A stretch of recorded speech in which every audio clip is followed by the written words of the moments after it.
আমার বাপটার 6টা বছর হইল কবরে নামায়া দিয়েছি, আজ পর্যন্ত বাবার চেহারাটা কোনোদিন দেখি নাই।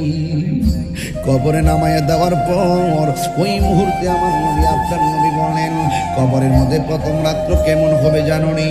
ওই বেনামাজি হইয়া কবরে গেলে আযাবটা হবে ভয়ঙ্কর।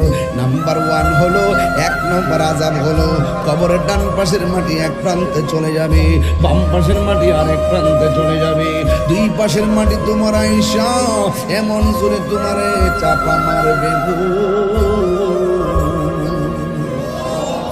আর জোরে জোরে করুন আল্লাহু আকবার।